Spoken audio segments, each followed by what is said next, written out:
Pertanyaan ini terkait dengan kinerja Kementerian Pertahanan.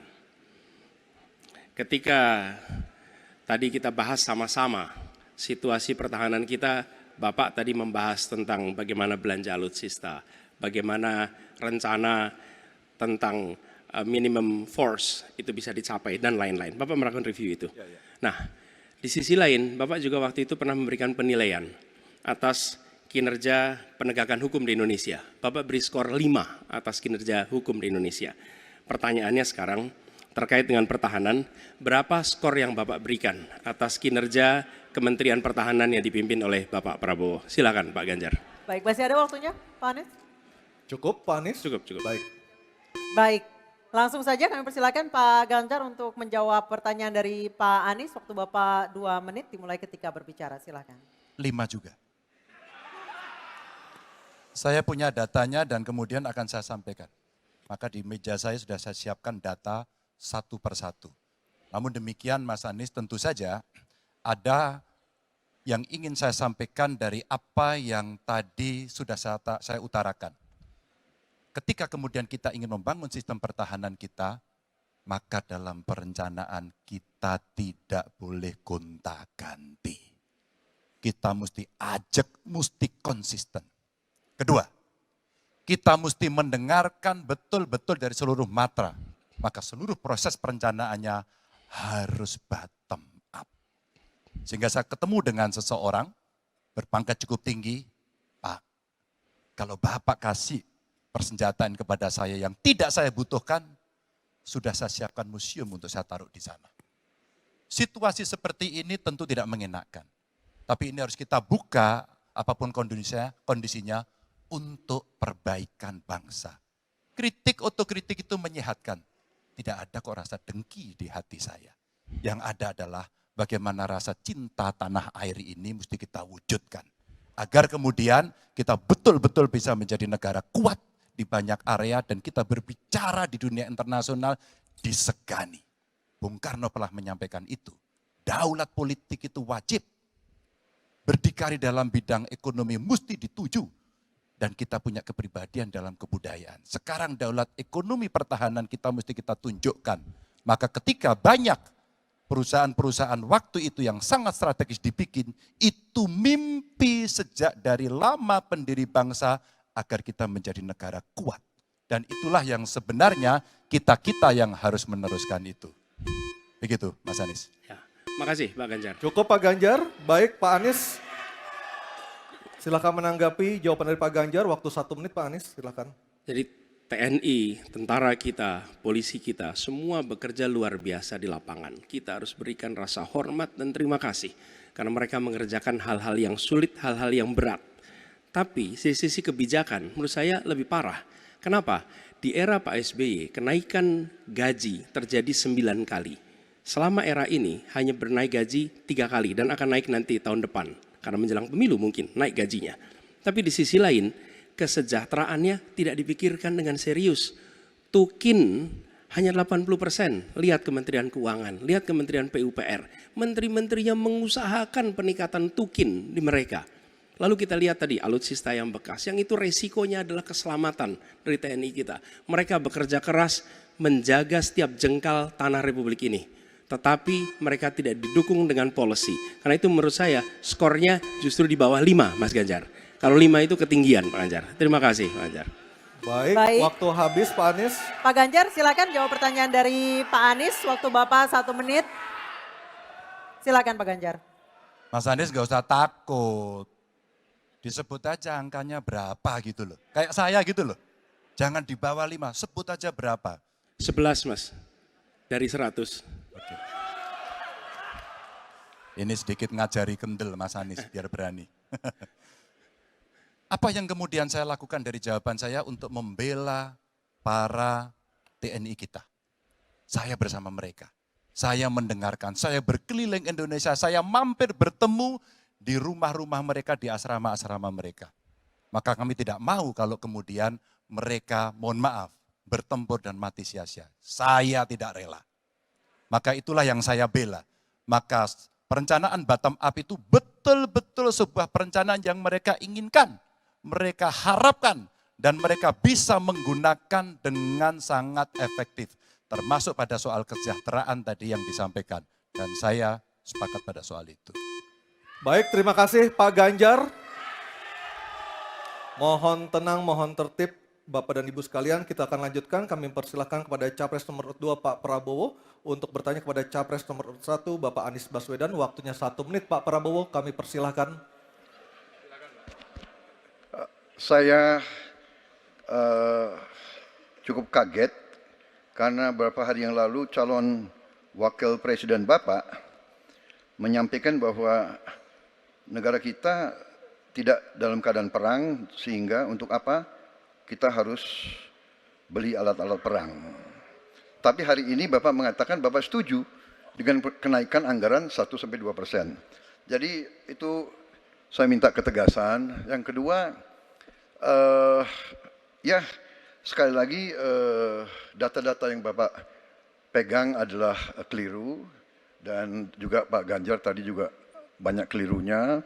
Saya sangat transparan dan semua partai yang mengusung Bapak, Profesor Anies, mendukung APBN, berarti mendukung program saya. Termasuk PDIP di Komisi 1. Waktu habis Baik, Pak waktu Prabowo. Baik, Pak Anies silakan untuk menjawab pertanyaan Pak Prabowo, waktu Anda 2 menit.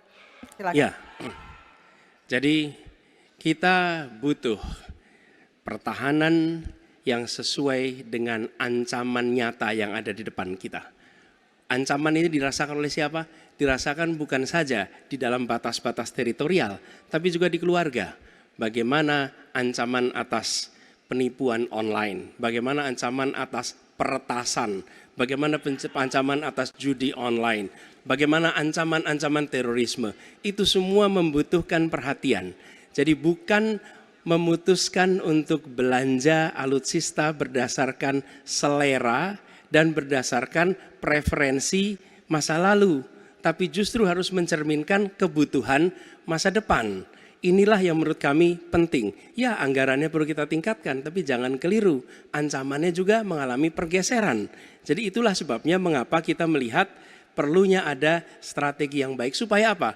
Supaya kekuatan yang kita miliki mereka bisa bekerja dengan optimal, tidak sia-sia. Lalu Pak Prabowo yang saya hormati, ini bukan soal pribadi, ini soal negara, ini soal policy. Penjelasannya ya di tempat ini, bukan di ruang-ruang tertutup yang tidak diketahui oleh publik. Justru kalau Bapak ketahui datanya salah, tunjukkan di tempat ini sehingga publik bisa mengetahui, bukan dalam pertemuan-pertemuan lain yang tidak jelas dari mana kita bisa menilai akurasinya. Jadi menurut hemat kami, bila ada di antara kami yang faktanya keliru, Bapak tunjukkan. Tapi kalau Bapak tidak menunjukkan, berarti memang faktanya benar. Itulah kenyataan yang ada di lapangan. Dan ini juga yang selalu kami gunakan. Kami gunakan fakta-fakta itu. Itulah sebabnya, Pak, kami melihat penting sekali untuk kita tenang, dingin, jangan emosional dalam menghadapi persoalan-persoalan kenegaraan, dalam menghadapi persoalan-persoalan pertahanan. Demikian jawaban kami. Terima kasih. Baik, terima kasih Pak Anies. Oke, tenang dulu. Tenang dulu. Mohon tenang Bapak dan Ibu, mohon tenang supaya kita bisa mendapatkan intisari dari jawaban maupun pertanyaan dari ketiga capres kita ini. Dan kami persilakan Pak Prabowo untuk menanggapi Pak Anies dalam waktu 1 menit Pak. Kami persilakan Pak Prabowo. Pak Anies. Saya tidak bicara tertutup, saya bicara di Dewan Perwakilan Rakyat Komisi 1, di mana semua partai yang mengusung Bapak hadir dan menyetujui yang saya ajukan. Jadi dan juga sekarang waktunya nggak ada, jadi saya mengundang kita bicara terbuka. Terbuka, silakan. Tapi saya ingatkan, Bapak cinta atau tidak dengan negara ini? Masa kita mau buka semua kekurangan kita, semua masalah kita buka di depan umum? Apakah itu pantas? Di negara yang baik, di negara maju, masalah rahasia ada, Profesor. Jadi bohong, saya tidak minta tertutup. Saya terbuka, Komisi DPR terbuka. Baik, waktunya habis. Semua partai ikut. Waktu habis Pak Prabowo, waktu habis. Kami persilakan Pak. Mohon tenang. Tenang Hadirin dulu, mohon tenang dulu kita lanjutkan. Supaya pemirsa di rumah juga bisa mendapatkan intisari dari acara kita malam hari ini. Mohon tenang, mohon tenang. Silakan Pak Anies untuk memberikan tanggapan atas pernyataan Pak Prabowo. Waktu Bapak 1 menit. Tidak ada yang perlu dirahasiakan. Bapak Presiden menyampaikan, Bapak punya lahan lebih dari 340.000 hektar, sementara TNI kita, prajurit kita, selebih dari separuh tidak punya rumah dinas. Itu fakta, tidak perlu dibicarakan secara tertutup. Itu kekurangan yang harus kita perbaiki. Dan ketika tadi Bapak mengatakan, Bapak akan meningkatkan kesejahteraan. Pak, Bapak ini sudah Menhan selama 4 tahun, hampir 5 tahun. Bukan calon Menhan, jadi harusnya menunjukkan inilah yang sudah saya kerjakan. Bukan mengatakan apa yang akan dilakukan. Nah saya menyampaikan, bila saya ditugasi maka kenaikan gaji dilakukan tiap tahun. Maka perumahan prajurit TNI dipastikan dibangun. Sehingga mereka tidak perlu ngekos, tidak perlu mereka sewa. Dan mereka bisa tenang. Mereka diminta mempertahankan setiap jengkal, tapi kita tidak memberikan tempat tinggal bagi mereka berdinas. Itu tidak benar, itu harus dikoreksi. Baik, waktu habis. Terima kasih Pak Anies. Mohon tenang Bapak dan Ibu, mohon tenang, mohon tenang, mohon tenang. Tenang dulu yuk Mohon supaya kita tenang, bisa Bapak dan lanjutkan Ibu. acaranya. Mohon tenang dulu. Mohon tenang. Mohon tenang menjaga ketertiban, kita berikan hak yang sama kepada 3 capres kita, mohon tenang, mohon tenang. Dan kita akan memasuki sesi tanya jawab yang terakhir, yakni calon presiden nomor urut 3 Pak Ganjar Pranowo dan calon presiden nomor urut 2 Bapak Prabowo Subianto untuk saling tanya jawab dan menanggapi.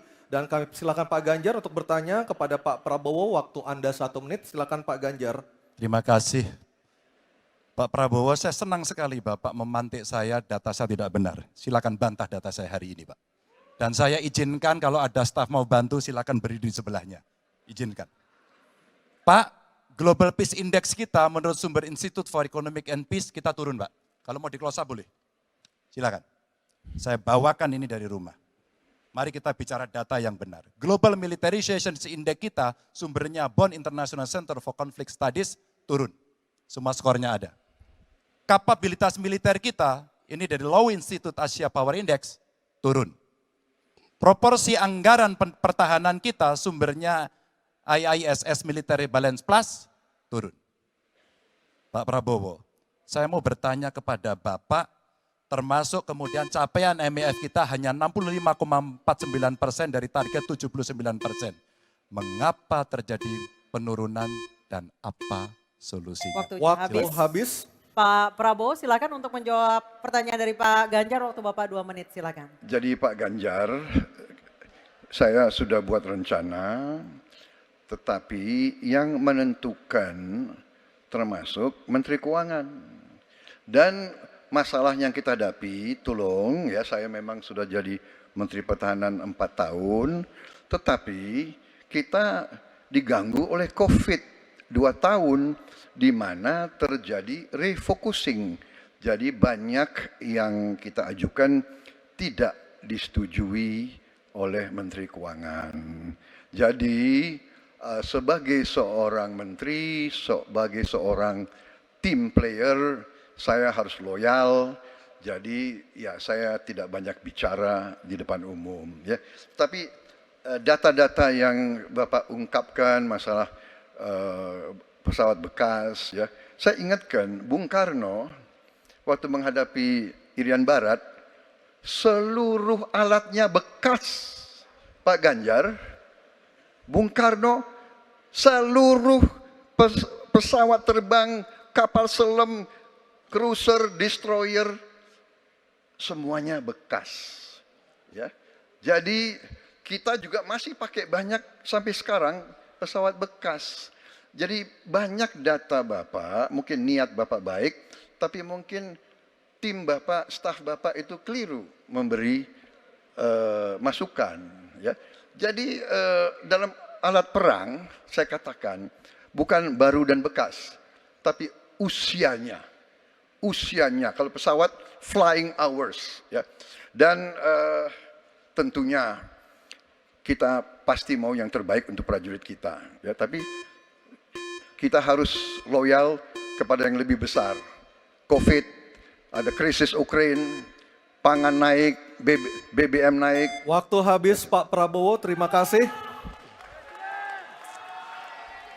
Kami persilakan Pak Ganjar untuk menanggapi jawaban dari Pak Prabowo. Waktu Anda 1 menit, mohon tenang.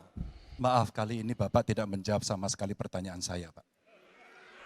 Saya pengen data yang Bapak katakan salah, data pertahanan Anda ini, Anda pertahanan saya, silahkan Anda bantah di sini.